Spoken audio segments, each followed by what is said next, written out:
मेरा नाम सीता है और मैं मिथिला के राजा जनक की पुत्री हूँ। मेरे जन्म की कहानी कुछ अलग है।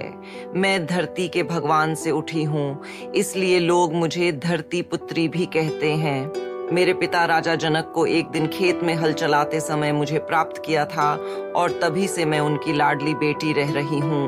बचपन से ही मुझे अपने माता पिता से सुंदर संस्कार मिले और मैं हमेशा अपने फर्ज और धर्म के प्रति समर्पित रही हूँ। मेरे स्वयंवर की घोषणा हो गई थी। मिथिला के राजमहल में अनेक वीर राजा और योद्धा आए। स्वयंवर का नियम था कि जो भी शिव जी के धनुष को उठाकर उस पर तीर चलाएगा वही मेरा पति बनेगा। सबने कोशिश की, पर धनुष इतना भारी था कि कोई भी उसे उठा नहीं पाया। तभी एक मनोहर और शक्तिशाली राजकुमार राम मेरे सामने आए। उन्होंने आसानी से धनुष उठाया और तीर चला दिया।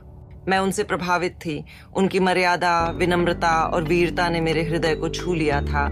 इस प्रकार मैं अयोध्या के राजकुमार राम की पत्नी बनी हूँ। अयोध्या में हमारा जीवन सुखमय था, लेकिन हमारी किस्मत में कुछ और ही लिखा था। महाराजा दशरथ ने राम को 14 वर्ष का वनवास दिया। मैं अपने पति के बिना महल के सुख में जीवित नहीं रह सकती थी, इसलिए मैंने राम के साथ वनवास जाने का फैसला किया। एक पत्नी का फर्ज होता है कि वो अपने पति के हर सुख और दुख में साथ दे, और मैं अपने इस फर्ज को निभा रही थी। वन में हम एक साधारण जीवन जीते थे। मेरे लिए सबसे बड़ा सुख था कि मैं अपने पति राम के साथ थी। लेकिन एक दिन लंका के राजा रावण ने एक चाल चली। उसने एक सुंदर हिरण का रूप धारण किया, जिसे देखकर मैंने राम उसे पकड़ना चाहा। जब राम और लक्ष्मण हिरण का पीछा कर रहे थे, रावण एक साधु का रूप धारण करके आया और मेरा अपहरण कर लिया। उसने मुझे लंका ले जाकर और अपने महल में बंदी बना दिया। मैं उसकी अशोक वाटिका में रही, लेकिन कभी अपने पतिव्रत धर्म को नहीं तोड़ा। रावण ने मुझे बार बार अपनी पत्नी बनाने का संदेश दिया, पर मैंने हमेशा अपने पति राम के प्रति अपनी विश्वास बनाए रखी। मुझे विश्वास था कि राम मुझे जरूर बचाएंगे। एक दिन हनुमान आए और मुझे विश्वास दिलाया कि राम मुझे जल्दी ही छुड़ाने आएंगे। हनुमान ने लंका जला दी और वापस राम को मेरे बारे में बताया। राम ने अपने भाई लक्ष्मण और अपने मित्र वानर सेना के साथ लंका पर चढ़ाई की। और भयानक युद्ध में रावण का अंत हुआ और मुझे वापस पा लिया गया। मुझे लगा कि सब कुछ ठीक हो गया है, लेकिन मेरी परीक्षा अभी बाकी थी। राम ने मुझे अपनी पवित्रता साबित करने के लिए अग्नि परीक्षा देने को कहा। मैं इस बात से चिंतित थी, लेकिन अपने पति की इच्छा का सम्मान करते हुए मैंने अग्नि परीक्षा दी। अग्नि देवता ने मेरी पवित्रता को प्रमाण दिया और मैं सुरक्षित अग्नि से निकल आई।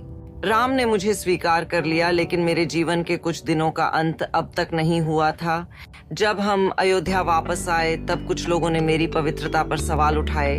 राम, जो अपनी प्रजा की चिंता करता था, उसने मुझे वन में छोड़ने का निर्णय लिया। यदि प्रजा को मेरे चरित्र पर संशय था, तो मैं राजमहल में कैसे रह सकती थी। मैं अपने पति का आदेश मानकर वन में चली गई और महर्षि वाल्मीकि के आश्रम में अपना जीवन बिताने लगी। वहीं मेरे 2 पुत्र हुए, लव और कुश।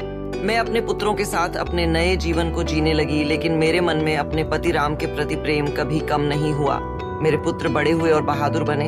एक दिन जब लव और कुश ने राम के सामने युद्ध किया, तब उन्हें पता चला कि वे राम के ही पुत्र हैं। जब राम ने मुझे वापस अपने साथ ले चलने का निमंत्रण दिया, तब मैंने अपने जीवन के सभी दुखों से मुक्त होने के लिए धरती माता से प्रार्थना की।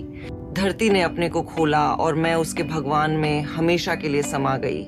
मेरा जीवन एक पतिव्रता स्त्री का था, जो प्रेम, त्याग और निष्ठा से भरा था।